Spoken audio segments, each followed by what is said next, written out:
Hey guys, so you read the title, you know what's going on here. This is a movie review for the brand new movie called Malignant. The premise is basically some woman's imaginary friend from childhood comes back and is wreaking havoc in her life today. That is, when I heard about the movie on the radio, that's the synopsis they gave me. So that's the synopsis I'm giving you, because that's not really a spoiler. However, this video is not going to be spoiler free at all. Like, it's gonna I'm gonna tell you exactly what happened. I'm gonna talk about, I'm gonna literally go over everything that happened in the movie. So if you have either not seen the movie yet and do not want spoilers, or you don't really know if you're gonna see it yet and you don't want to be spoiled just in case, then this is where you get to exit, watch it, and then come back. If you've seen it already, you're fine. Or if you haven't seen it, but you just kind of don't mind spoilers, I guess you're okay too. So what I have done in the past with my other movie reviews is I have actually watched the movie with you and put scenes in the video. Now, the problem with that is that my last video got a copyright thing.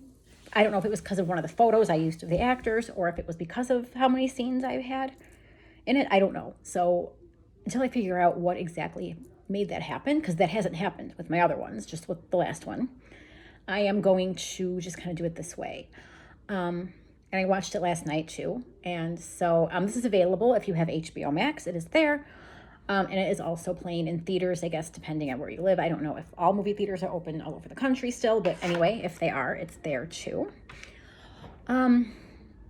So it does start off with this woman who is in an abusive marriage.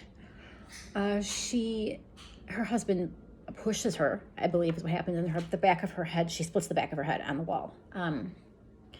Well, then she locks him out of their bedroom. And then later on that night, it seems as if she's having a dream that something comes into the house and murders the husband. And then that thing tries to kill her too. Okay. She ends up in the hospital. She was pregnant. She loses her baby. And I guess that's the third time she's had pregnancy loss. And so that's a theme too, just in the beginning that they talk about. And also, of course, the abusive relationship. So trigger warnings too, in case anybody, again, I'm not showing any of that on here, but just if you were thinking about watching the movie and you're someone who has some kind of trauma from either being abused yourself or from, pregnancy loss, that might be something you want to avoid, depending on how you feel about all that. And then, so her sister comes along and is trying to help her because the husband's dead. And she goes back to the house where this happened. Now, see, that's the first thing I would not have done. If someone, even if it was someone I hated, was killed in my house, I probably would not go back to the house, right? I don't know. Okay. Anyway, she does that. And weird shit keeps happening. But now what's happening is people are getting killed and she can see them getting killed. So, for example, she's not in their homes or wherever it is that they are where they're getting killed at all, but she's able to see these things happening and she can see the person doing it. So we find out later that she was adopted. So her sister wasn't. Her sister was the biological child of the family that adopted her. And she always knew that, but the sister didn't, which I thought was interesting. But the sister was younger, though. That is also a theme. The sister was younger than our main character is. So she was born, I guess, far after the fact, after the adoption. So we find that out. So then whenever they reveal that in a horror film, or really in any film that has anything to do with anything crazy, it's usually that it has something to do with the adoption. Or with who the family was before, who the biological family was, which I kind of thought they were going to go that route with it too, but they didn't. Well, they did, but they didn't. So, okay. So we find out that the woman who was the biological mother was actually a very young teen girl, and that she was having babies. They were, it's parasitic twin that so it's a twin that is stuck to your body, but not it's not you're both alive and functional. It's not like that. It's it's attached, but it is not they are not, I don't like to use the word it, they are not functional at all. Because there's conjoined twins, and that's different, because both of them in that case can have, like, they can both have their own, like, mind, their own this, their own that. But in the case of this particular twin, that was not really going to be the case as far as they were concerned. So they'll show a scene, and it's really creepy, where they put like an injection of some sort in the back of this girl's neck before she was adopted, when she was still a child, because she was adopted as an older child, not as a baby. I think she was 8 or 9 when she was adopted. It's something like that. I don't remember for sure which one, but she was already an older child when this happened. So beforehand, they show how they're injecting something into the back of her neck to wake up the twin, so that this way they can see it. And it's like it's really, I don't know. Okay. It's attached here at her head. And he is like arms that are just like coming out of her back. So there's no body other than that. And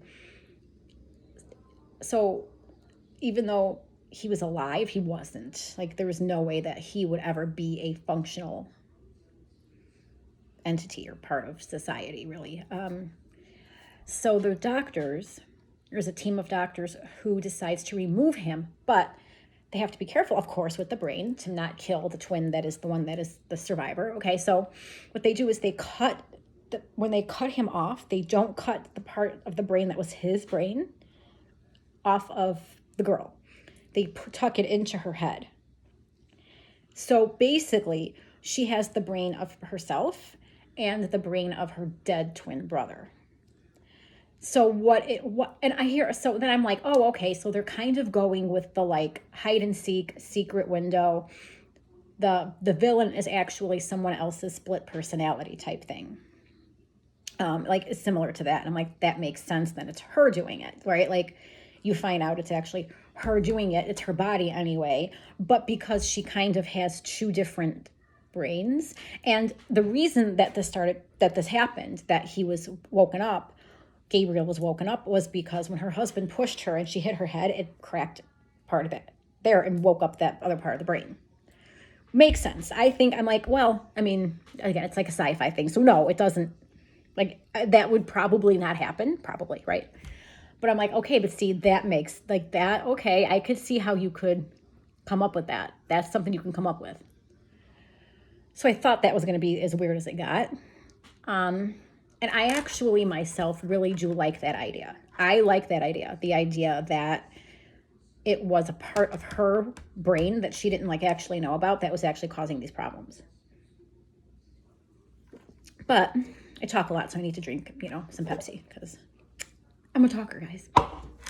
So, and I thought that was great. I'm like, okay, yeah, that's really cool. Let's go with that theme. Well, she's put in jail because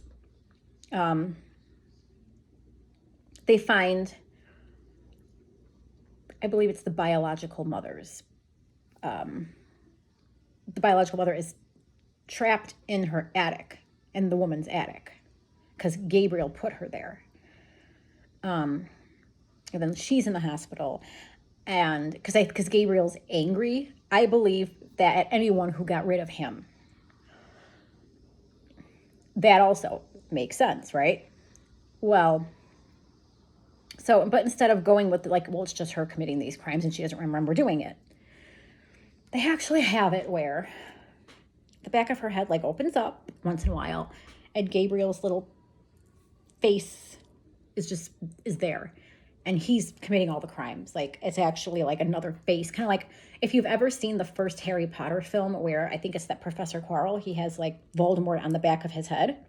It looks actually almost exactly like that to a T. So that's how that kind of looked. I think that for me was the part where I was like, all right, like, I get where you were going and you had me, but you lost me there. Like, come on. You know what I mean? Then it was kind of almost like Supernatural or Harry Potter or something like that. I mean, I understand that most horror films are going to have some kind of supernatural theme. That's cool. But that, like, to me, they could have done it without this. It comes out of her head and it's alive and it's committing all the crimes from, like, you know, I don't know. I could have done without that particular part of it. Like, and I told my friends, because we watched it together, a couple of us, and I'm like, the concept that they had, that was a good concept. That plot was great. The concept of what they wanted to do was great. The execution, what had me up until the point where he just comes out of the back of her head. So the back of her head is split open, and yet, you know what I mean? Like, and here's the thing, my favorite horror series is Chucky. I mean, okay, also a little far-fetched, like, is it, but not really, because items, houses, people can be possessed by other spirits. Are they going to walk around and kill people the way Chucky does? Probably not. Well, people probably would if they're possessed, obviously, yes, but is an object, like, a doll going to get up and do that? No, but you've heard stories of possessed dolls that make weird things happen, so, you know. Okay. You have, like, the only other thing that I could think of that was similar to this, but made it work because of the way that they did it, was like Freddy Krueger. Like, okay, otherwise, because let's be honest, if it was just, oh, some guy got burned alive in his house, and now but he's alive still, and he's just running around killing people, it'd be like, yeah, okay. But the reason that works is because he actually is an entity that haunts people's dreams. And I think that the reason that worked for Freddy Krueger was because, well, that's what people are worried about when they watch a scary film. Am I going to have a bad dream?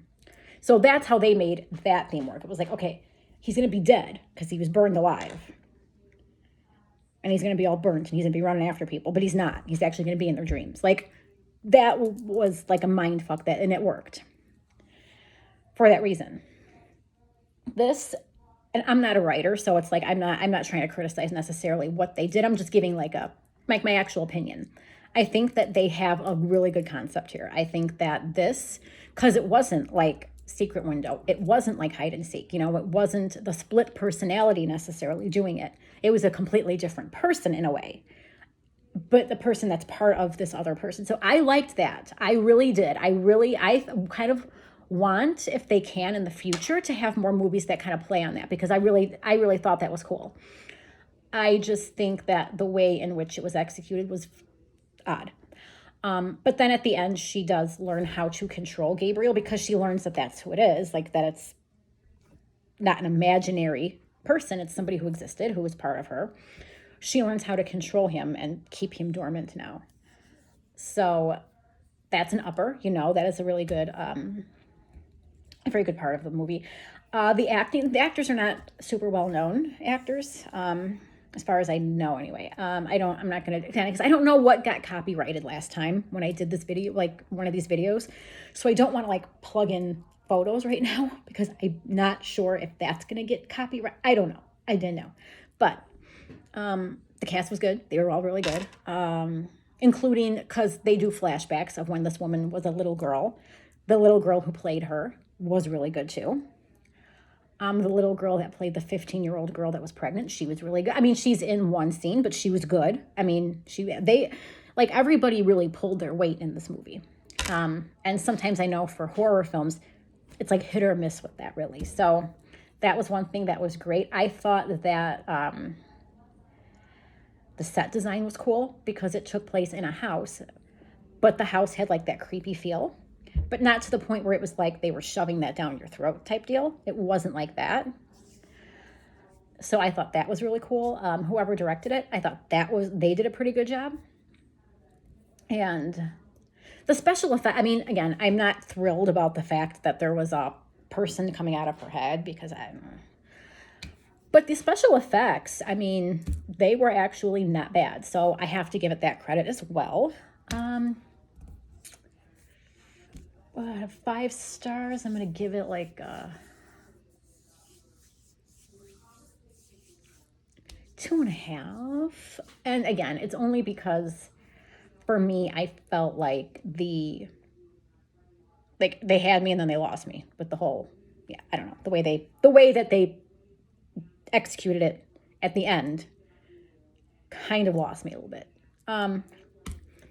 But yeah, I mean, all in all, not bad. Again, it's in theaters. If you want to go see it in theaters, that's cool. It's a little under 2 hours. I believe it is 113 or 115 minutes, something like that. If you have HBO Max, check it out there. You can do that as well. I myself, if I had paid the money to go to the theater to see it, I might be a little bit more disappointed than I am now, but I didn't because I have HBO Max, and my friend who I watched it with has it too, so she played it for us. It was, that was okay. But yeah, anyway, that is it for right now. And this is going to be a fairly short video, about 16 minutes or so. So maybe doing them this way, the movie reviews, might be a little bit easier in the future. I don't know. Let me know what you think, though. And I will see you guys in a couple of days on the next one. We are going to start another series of movies. I'm not sure which one yet, you guys. I want to do either the original Halloween movies or the Nightmare on Elm Streets. I'm going to do both at some point, but I'm thinking because it's Halloween season, or it's like it's going to be, I might start with that first. I don't know. We'll see. Anyway, happy Saturday, and I will see you guys in the next video. Peace, guys.